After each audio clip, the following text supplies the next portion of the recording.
ॐ गजाननाय नमः। ॐ गणाध्यक्षाय नमः। ॐ विघ्नराजाय नमः। ॐ विनायकाय नमः। ॐ द्वैमातुराय नमः। ॐ सुमुखाय नमः। ॐ प्रमुखाय नमः। ॐ सन्मुखाय नमः। ॐ कृतिने नमः।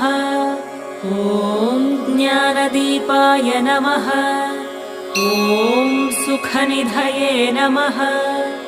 ॐ सुराध्यक्षाय नमः। ॐ सुरारिभिरे नमः। ॐ महागणपतये नमः। ॐ